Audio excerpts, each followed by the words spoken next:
Welcome to the Marketing for the Culture podcast, powered by the African American Marketing Association.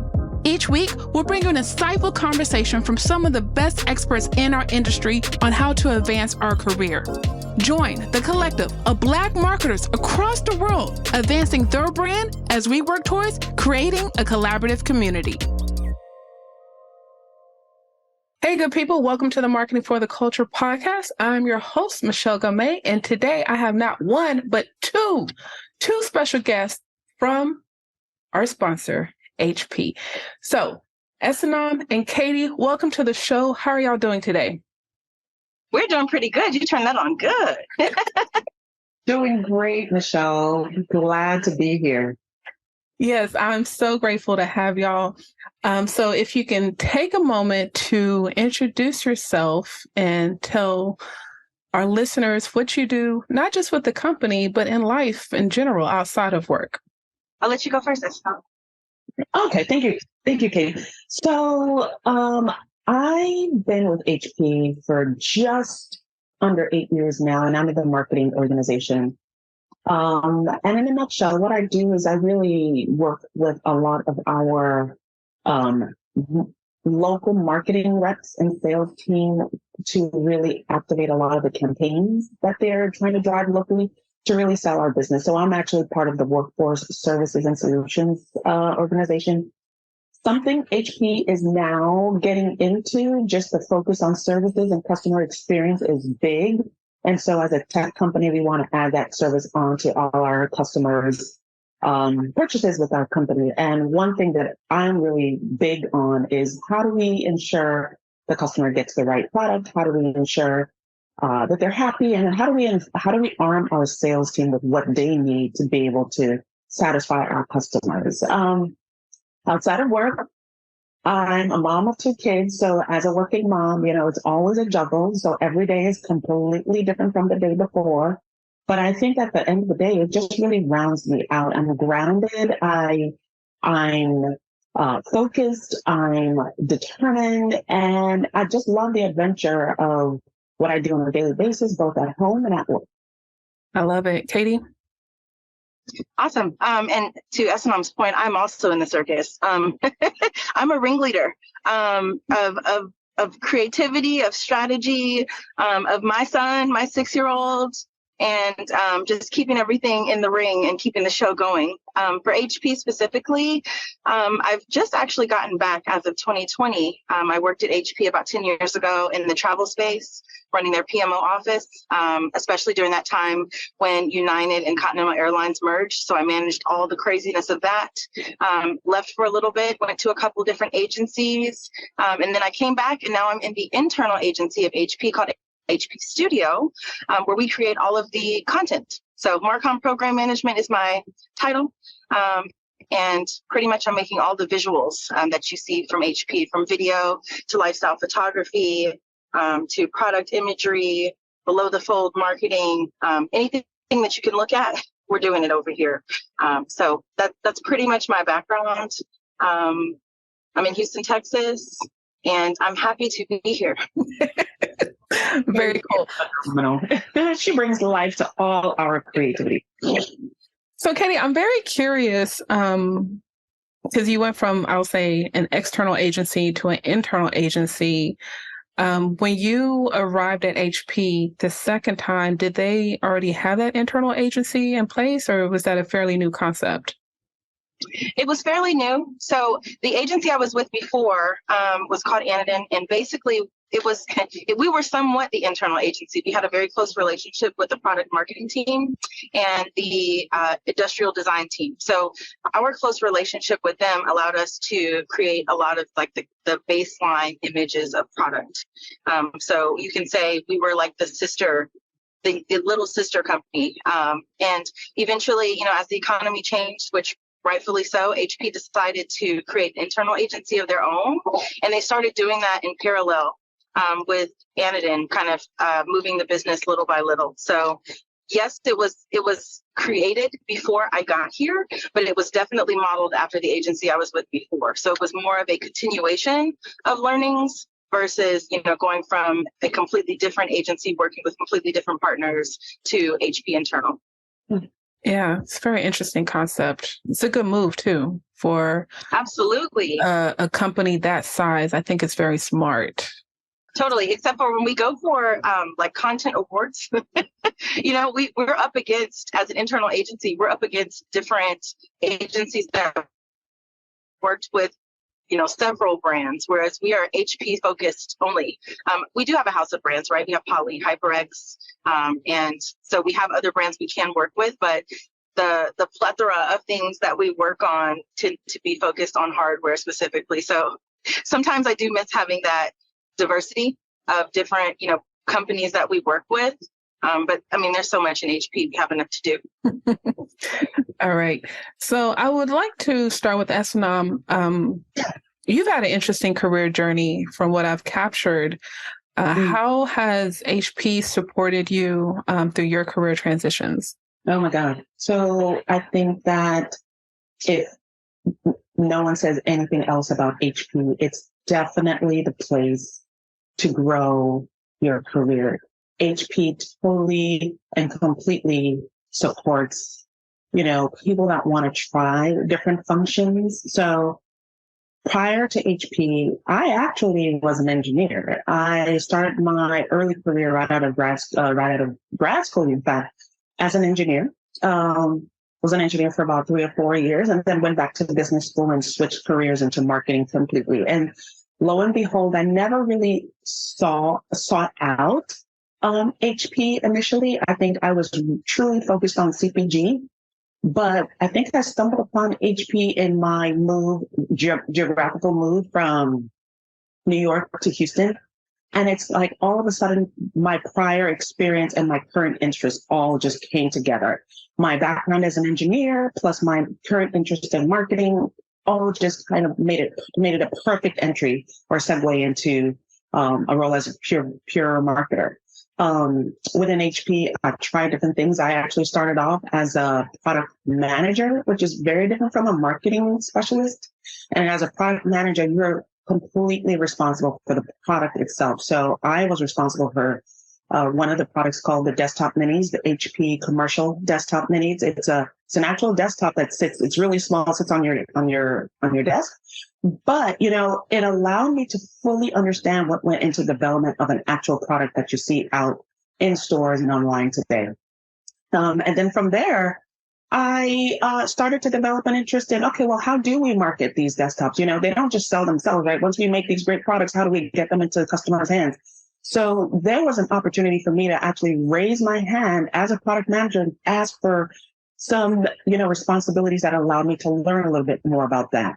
And with that sort of decision on my part to kind of step out of my comfort zone and take on more responsibilities and just to learn, I was able to use that and make a full transition into classical marketing that you see at HP today. And I don't expect it to stop there. I have heard many people make transitions from one function into HR and then back into product management. I mean, HP is completely supportive of those moves because we really value the people that gain the skills and what they can bring to the new role, despite what function they came from before. I want to stay with you for a moment because you said something interesting with you having an engineering background plus marketing, and then HP just allowed all of your worlds to collide. One thing I see with people our age, my members particularly, that mid-level career transition. Can you talk about the importance of communicating your transferable skills on paper as well as in an interview? Oh, yeah. And Michelle, I feel like I'm still on that learning journey, so I think the best thing you need to do is seek out a mentor or someone that's familiar with the role you aspire to and have them educate you on what skills are required. And you can even walk through them, have that conversation around what skills you currently have that are transferable to that role.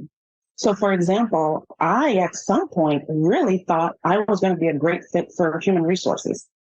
I mean, what would an engineer with a marketing, background offer to someone or offer to the human resources function? At the time, I thought none. But come to find out, we're actually quite a few transferable skills. We talk a lot about customer experience and really elevating the customer experience. Well, HR does that as well for their employees. And it's not a skill ingrown or in-house or bred within the HR department. So they look for people with that skill from other functions. So you would be surprised at the breadth of transferable skills that exist. But the first step is finding out what those skills what skills are needed for the role you want to move into, and then start to talk through what skills you have today. And the third thing is, if you don't have them, that's still not a reason to not pursue it. Find out what you can do today to start to gain those skills. And I know people say this time and time again, but it cannot be stressed enough. And it doesn't take long to truly gain a skill. You can gain a skill in as quickly or as easily as 3 months, and boom, you have a new skill on your resume that you can speak to in an interview and quickly transition into your new role. So there isn't a lag of time in trying to move into a new role. It's just more of lack of knowledge of knowing what skills to speak to and what to highlight when you're kind of preparing for that transition. Thank you. That's a different perspective. Katie, how has HP supported you through your career transitions? Ooh-wee. HP has been in my life for so long. My mother worked at HP. There's never been a time in my life where someone that I knew either on a personal or professional level didn't work for HP or was married to someone who worked for HP. So I will say they've been supporting me for a long time. When I actually first got out of school, that was the PMO office job that I got with the travel sector at HPE was my first job ever. And so I would say the biggest thing HP has done to support me throughout my career is HP has so many programs. They're such a huge global company, and that's one of the reasons I came back. The safety and the comfort of being in a global company that has so much access to all of these different programs, whether it be something like ITSMF, whether it be like a collegiate program, like a Girls Who Code program. I mean, they have so many different partnerships. So if you wanted to learn skills, if you wanted to volunteer, if you wanted to jump into a different space, it's so big that there's so many places you can go within HP. So that's been a super help because you don't always have to jump off the curb and go to a completely different company, learn a completely new culture and learn, a completely new set of people.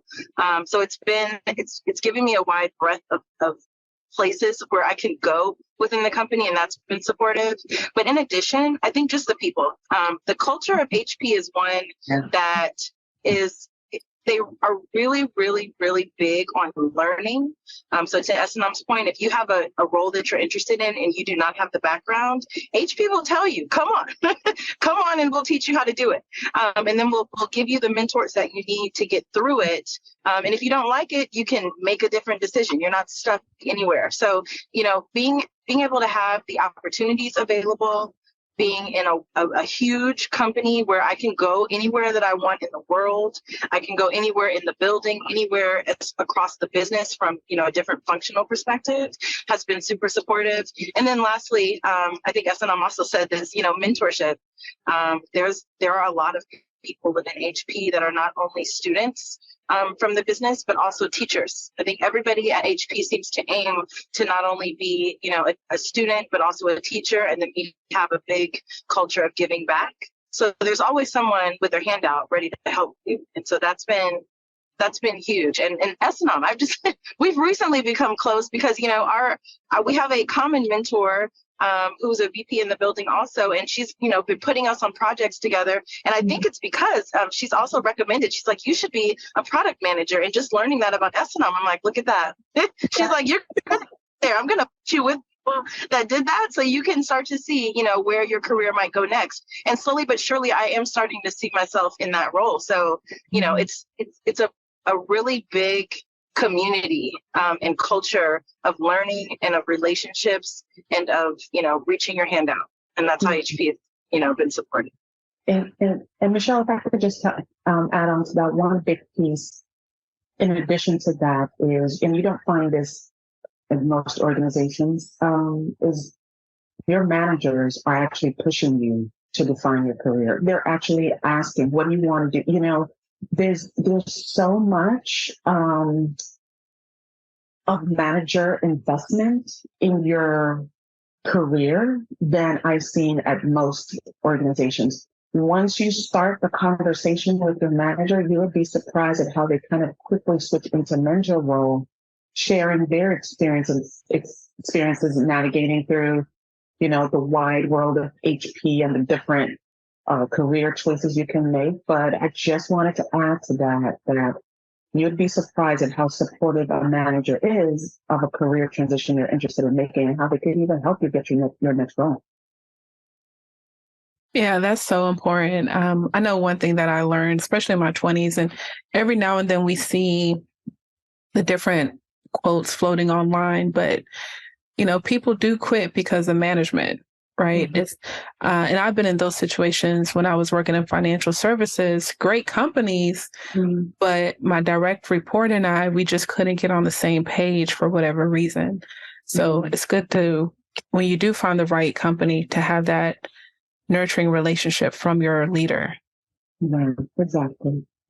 I'll add one last thing to that. If you're in those situations, and they do exist, they do exist even within HP where people are not on the same page as their manager. There's a culture within HP too where, before you get the door, they'll say, look around and see where you'd like to go.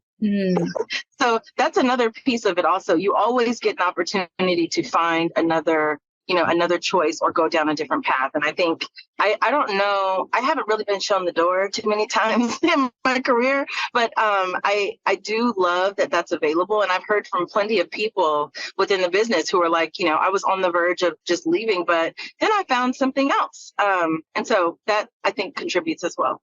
It's true. That's so true. So HP is a very innovative company.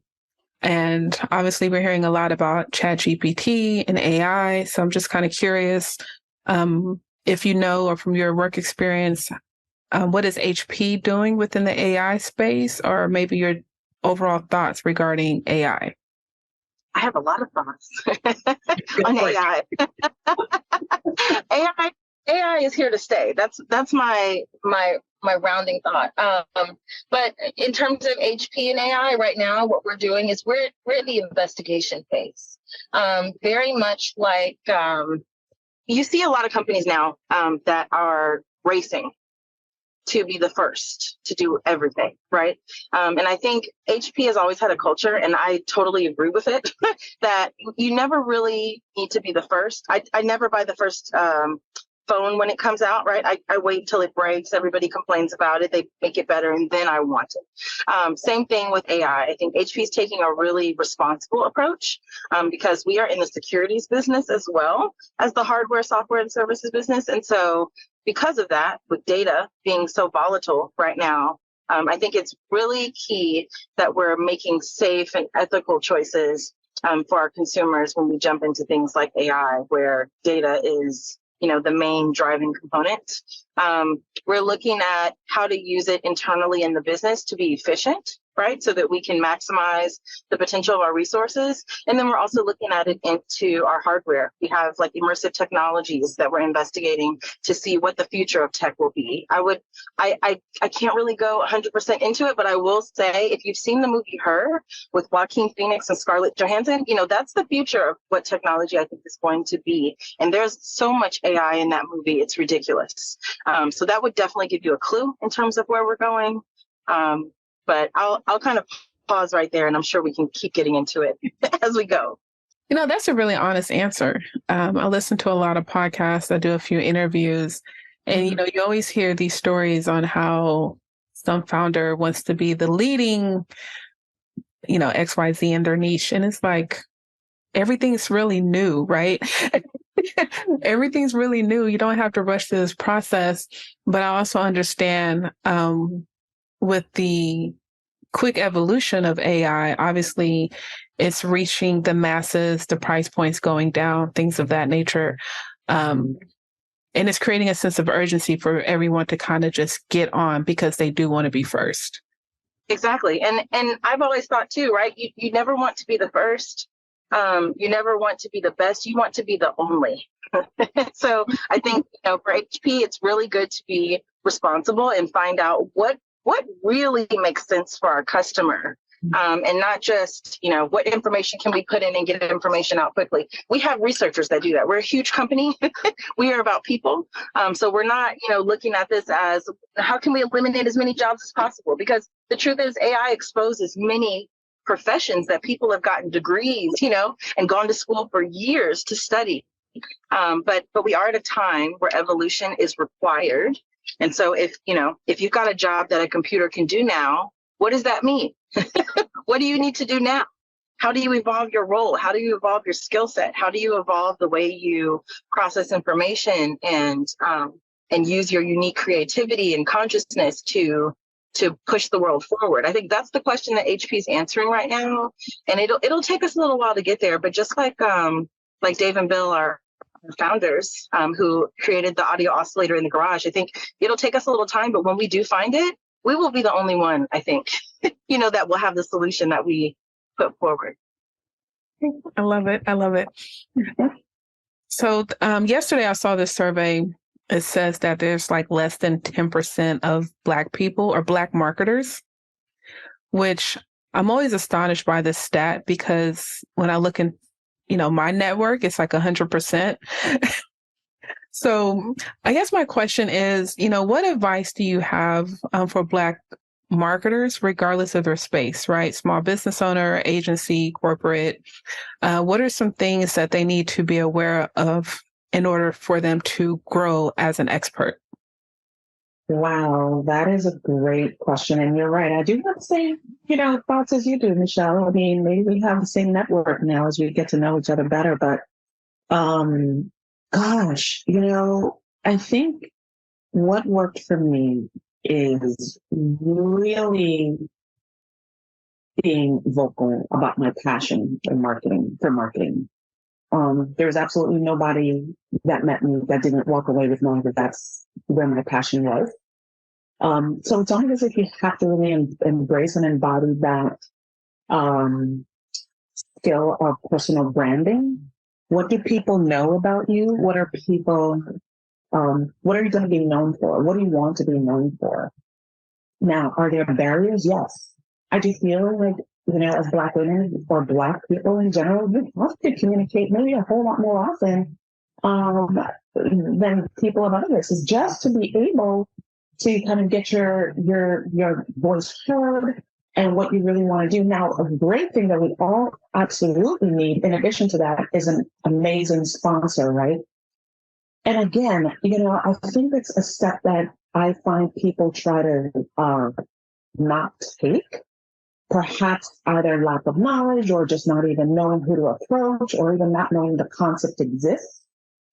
It is really hard to become exposure, get that visibility without that sponsorship.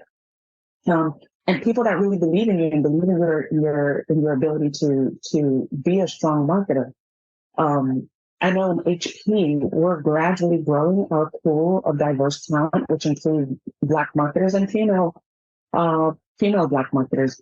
It's gradually growing. Could it be faster? Absolutely. But at the same time, you kind of have to look at where were we, not too long ago, and start to kind of think about it that way. What I know and really like to push for is, selling the value of diversity to leadership. One big value of diversity is, now that we're all focused on it, we need diverse talent to not only represent what our customer, segment is, but to also have an eye for what creativity we're putting out there. How many times have we seen other companies put creative out there that they've immediately had to retract and then issue a PR statement because it fell short of what we would have expected a company that was tone sensitive to produce. We find that time and time again becomes a big PR issue. So sometimes, that's the thing that has to be re-emphasized, i.e., I am here to help us as an organization make sure that we're speaking to the broad masses, to different races. And as a marketer, you add that value in addition to your ability to wear the marketing hat and just really drive that strategy for the company. Yeah, I love it. I think one thing, and I had to learn, and I think sometimes you kind of grow into it, it's just being a self-advocate and believing in yourself, getting rid of the imposter syndrome. That's going to allow you to fully show up, obviously beyond race and culture, but, with your education and experience, and be like, hey, I know something and I have something to say regarding this project, but also my career and things that I want to do, and I want to do them here. I agree. I think being aware of yourself and where you sit in the business always, and making sure that you prioritize your goals, I think, over everything. I think as a Black marketer, I think those are interesting questions to ask about what's the best way that, a Black marketer might navigate the business. I used to approach everything as just a marketer, as a marketer first, with my goals in mind. And then later I would realize, it does matter. Your race does matter. And you don't realize it until you start interacting with people and you start to see, some things that maybe you don't want to recognize. They do play a part. But again, that's self-awareness and recognizing what your goals are and staying true to them, regardless of what's going on. I think that's like the biggest thing I would say is self-awareness. So we have the Marketing for the Culture Summit coming up. HP is the title sponsor, making all things possible. Thank you, thank you, thank you. So we have Wednesday, May 31st, the kickoff reception at Upper Kirby Bistro at 6 p.m. Thursday, we have the summit at United Way, pretty much from 8:30 a.m. to 5 p.m. We have a ton of breakout sessions on branding, content, digital marketing, PR, supplier diversity. We have Terrell Smith from your camp. He'll be on that panel. And then we have Danielle Jones, also from your team, who will be the keynote, which will be very exciting. Followed by the VIP brunch on Friday, which we have Joseph Williams, the director of PR at Stars. So if you watch